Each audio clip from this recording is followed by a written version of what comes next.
population attribution. Population attribution.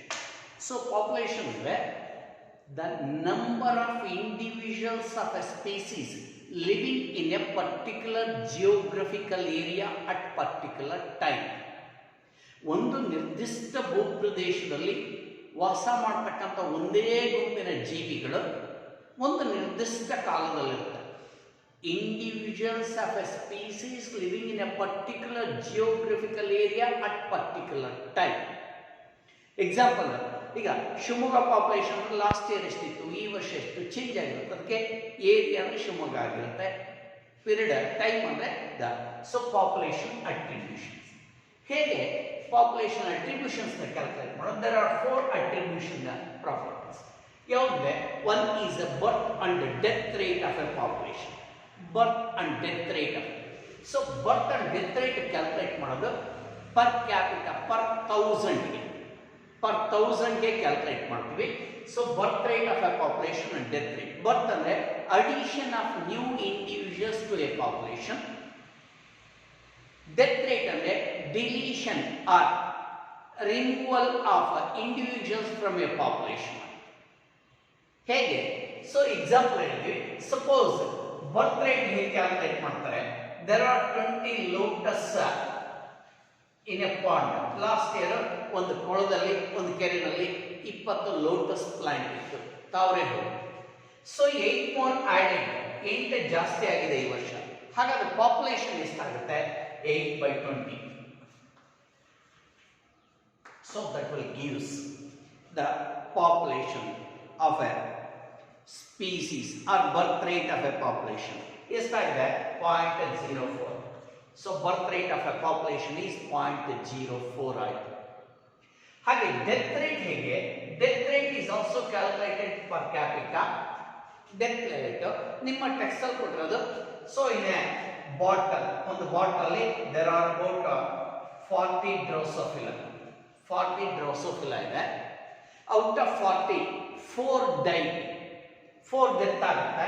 So ಹಾಗಾದ್ರೆ ಇರ್ತಕ್ಕಂಥ total ಎಷ್ಟು? 4/40. 4/40, almost 0.1%. 1 death rate. This is a calculation of a population birth rate and death rate of a population. Second one is sex ratio. Sex ratio andre in a population how many individuals of male and females ಇದೆ? Because population growth this is also important, because only the females can breed and give birth to young ones or reproduce. So ಹಾಗಾಗಿ females ಜಾಸ್ತಿ ಇದೆ ಅಂದ್ರೆ population ಜಾಸ್ತಿ ಆಗುತ್ತೆ, mails ಜಾಸ್ತಿ ಇದೆ ಅಂದ್ರೆ ಪಾಪ್ಯುಲೇಷನ್ ಕಡಿಮೆ ಆಗುತ್ತೆ. So this will be calculated per capita. 1000 ಗೆ ಕ್ಯಾಲ್ಕುಲೇಟ್ ಮಾಡ್ತೀವಿ. 1000 ಮೇಲ್ಸ್ ಗೆ ಹೌ ಮೆನಿ ಫೀಮೇಲ್ಸ್ ಇದೆ? That is sex ratio. The number of females present in a population per 1000 males is sex ratio. This is also important for the population attribution. ಒಂದು population calculate ಮಾಡಲಿಕ್ಕೆ sex ರೇಷಿಯೋನು important.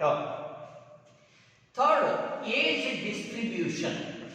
Age distribution ಇರ್ತಕ್ಕಂಥ individuals ಅಲ್ಲಿ males ಆಗಿರ್ಬೋದು, females ಆಗಿರ್ಬೋದು, ಯಾವ age group ಇದೆ? Because in the sexual reproducing individuals first chapter ಅಲ್ಲಿ ಸ್ಟಡಿ ಮಾಡಿದ್ರ. ಸೊ ಯಾವುದು? ಫಸ್ಟ್ ಒನ್ ಈ ಜುವನೈಲ್ ಆರ್ ವೆಜಿಟೇಟಿವ್ ಫೇಸ್ ಅಂತ ಹೇಳ್ತಾರೆ, ಆ ಟೈಮಲ್ಲಿ ರೀಪ್ರೊಡಕ್ಷನ್ ಇರೋದಿಲ್ಲ. Second reproducing stage. Third one ಈ ಸೆನೆಸೆಂಟ್ ಅಂತ ಹೇಳಿದ್ರೆ, ಸೆನೆಸೆಂಟ್ ಅಲ್ಲೂ ರೀಪ್ರೊಡಕ್ಷನ್ ಇರೋದಿಲ್ಲ. ಸೊ ಹಾಗಾಗಿ age distribution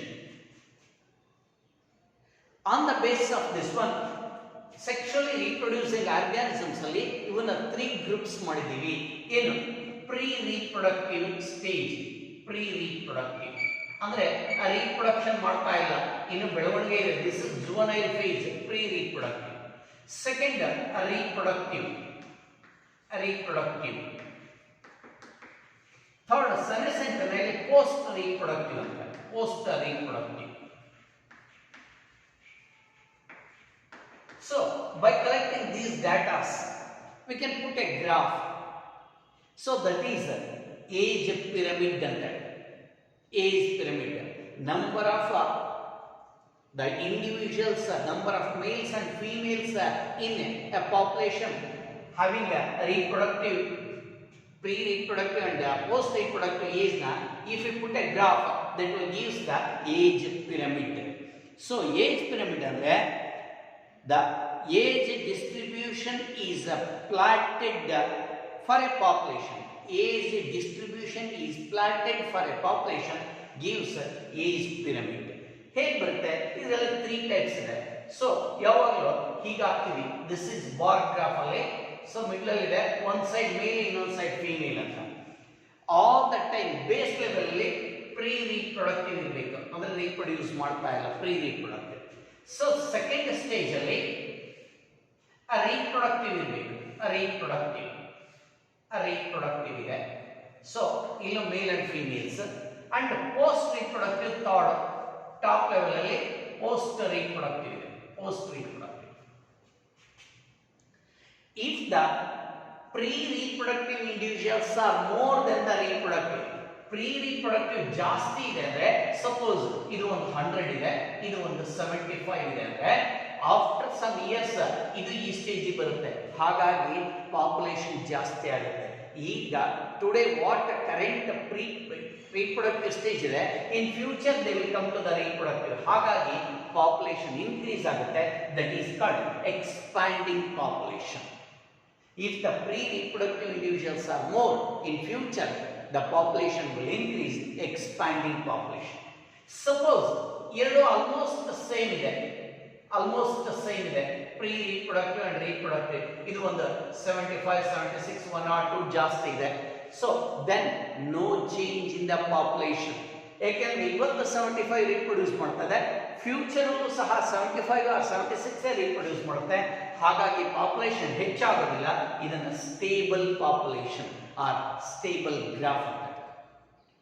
stable population. Expanding population ಅಂದ್ರೆ ಫ್ಯೂಚರ್ ಇನ್ಕ್ರೀಸ್ ಆಗುತ್ತೆ ಪಾಪ್ಯುಲೇಷನ್, ಸೇಮ್ ಇದ್ರೆ stable population.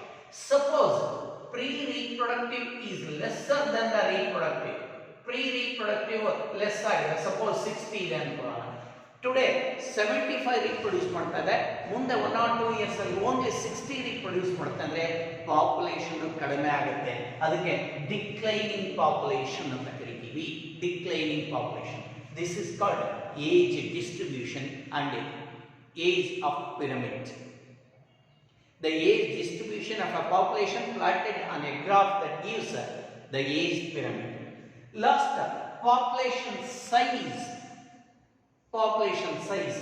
It can also be called it as population density. ಇದನ್ನ ಇನ್ನೊಂದು ಹೆಸರಿನಲ್ಲಿ ಕರಿತೀವಿ, ಪಾಪ್ಯುಲೇಷನ್ ಡೆನ್ಸಿಟಿ ಅಂತ ಕರಿತೀವಿ.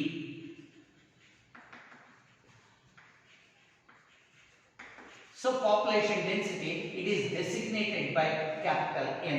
Calculation ಗೆ capital N ಇಂದ designate ಮಾಡ್ತೀವಿ population density. So the number size of the population may be, or the number of individuals of a population in that geographical area is population size or population density. Number of individuals in a population is population density. ಈ population density ನ ಹೇಗೆ calculate ಮಾಡ್ತೀವಿ? By counting number. So 3 methods ಇದೆ. 1 by counting number, population density calculate ಮಾಡೋದು by counting number. Suppose in an area there are about 200 parthenium. ಒಂದು ಏರಿಯಾದಲ್ಲಿ 200 parthenium ಇದೆ. And in a same place one big banyan tree. ಒಂದು banyan tree ಇದೆ, under the shade there are 200 parthenium ಇದೆ. So if we take the number of individuals, parthenium is 200, population density of parthenium is more than that of banyan tree. ಇದು 200 ಇದೆ, ಇದು 1 ಇದೆ. ಹಾಗಾಗಿ ಎಲ್ಲ ಟೈಮಲ್ಲೂ ನಂಬರ್ಸ್ ಅಪ್ಲಿಕಬಲ್, ಯೂಸ್ಫುಲ್ ಆಗುತ್ತೆ. So number is counting, count ಮಾಡ್ತೀವಿ, ಕರೆಕ್ಟ್. So 200 parthenium ಇದೆ, this is density of a parthenium population. ಆದರೆ banyan tree ಗೆ ಕಂಪೇರ್ ಮಾಡಿದ್ರೆ ಇದು ಕಡಿಮೆ ಇದೆ. ಹಾಗಾಗಿ ಸೆಕೆಂಡ್ ಮೆಥಡ್ ಯೂಸ್ ಮಾಡ್ತೀವಿ. Second method is biomass. Biomass ಅಂದ್ರೆ total living weight. Living weight. ಹಾಗಾದ್ರೆ ಈ ಬ್ಯಾನಿಯನ್ ಟ್ರೀ ತಗೊಂಡ್ರೆ compare to that of parthenium huge in weight. ಹಾಗಾಗಿ biomass is the weight, total weight of the living organism it is much higher. ಹಾಗಾಗಿ ಕೆಲವು time ಏನು ಮಾಡ್ತೀವಿ, biomass will be taken into consideration. Population density calculate ಮಾಡಲಿಕ್ಕೆ biomass use ಮಾಡ್ತೀವಿ. Third one, suppose in the ಲ್ಯಾಬ್ರೇಟರಿನಲ್ಲಿ so petri ಡಿಶಲ್ಲಿ ನಾವು bacteria ಬೆಳೆಸಿದ್ದೀವಿ, ಬ್ಯಾಕ್ಟೀರಿಯಲ್ ಕಲ್ಚರ್. ಇದರಲ್ಲಿ ನಂಬರ್ ಕೌಂಟ್ ಮಾಡ್ಲಿಕ್ಕೆ ಆಗಲ್ಲ, ವೆಯ್ಟ್ ಸಾಧ್ಯ ಇದೆ. ಸೊ ಹಾಗಾಗಿ in the third method of bacterial culture ಅಲ್ಲಿ so we are using the population density by counting the number of colonies. ಎಷ್ಟು ಕಾಲೋನಿಗಳು, ಎಷ್ಟು ಗುಂಪಾಗಿದೆ, ಎಷ್ಟು ಗುಂಪುಗಳಾಗಿದೆ ಬ್ಯಾಕ್ಟೀರಿಯಾ. ನಂಬರ್ ಆಫ್ ಕಾಲೋನೀಸ್ ಅಲ್ಲಿ ಬ್ಯಾಕ್ಟೀರಿಯಲ್ ಪಾಪ್ಯುಲೇಷನ್ ಕೌಂಟ್ ಮಾಡ್ತೀವಿ. ಅಲ್ಲಿ ನಂಬರ್ ಕೌಂಟ್ ಮಾಡ್ಲಿಕ್ಕಾಗಲ್ಲ, because ultra microscopic biomass change ಆಗಲ್ಲ. ಹಾಗಾಗಿ colonies is the method using for the counting of population size or density of the bacteria. Fourth ಏನು, ಕೆಲವೊಂದು carnivorous animals ಇದೆ, suppose tiger, leopard and the lion ಇದೆ. ಇವನ್ನ numbers count ಮಾಡ್ಲಿಕ್ಕೆ ಕಷ್ಟ ಆಗುತ್ತೆ. ವೈ? ಬಿಕಾಸ್ ಕಾರ್ನಿವರ್ಸ್ ಅವನ್ನ ಹಿಡಿದು ಕೌಂಟ್ ಮಾಡಲಿಕ್ಕೆ ಇರ್ತಕ್ಕಂಥ ಹ್ಯಾಬಿಟ್ಯಾಟ್ ಅಲ್ಲಿ ಕೌಂಟ್ ಮಾಡಲಿಕ್ಕೆ ಕಷ್ಟ ಆಗುತ್ತೆ. ಆ ಟೈಮಲ್ಲಿ ಏನು ಮಾಡ್ತೀವಿ, ನಾನ್ ಬಾಲಜಿಕಲ್ ಪ್ಯಾರಾಮೀಟರ್ಸ್ ಯೂಸ್ ಮಾಡ್ತೀವಿ. ನಾನ್ ಬಾಲಜಿಕಲ್, ಇದು ಕೌಂಟಿಂಗ್, ಇವೆಲ್ಲ biological parameters. Non biological parameters like tiger census ಮಾಡೋದಕ್ಕೆ ಪಗ್ಮಾರ್ಕ್ ಅಂದ್ರೆ footprint. So footprint ಹೀಗಿರುತ್ತೆ. ಆ footprint, size of the footprint, shape ಇದೆಲ್ಲ ಬಳಸ್ತೀವಿ. ಸೊ ಇದೊಂದು. Second one is faecal matter. So one is pug mark, second one is fecal matter. Fecal matter ಅಂದ್ರೆ the undigested food, because ಒಂದು season ಅಲ್ಲಿ ಒಂದೇ ತರ animal ಒಂದೇ food ತಿಂತಾ ಇರುತ್ತೆ. ಸೊ ಹಾಗಾಗಿ these are the two used to calculate the population density of the non-biological parameters like the tiger. This is population attribution.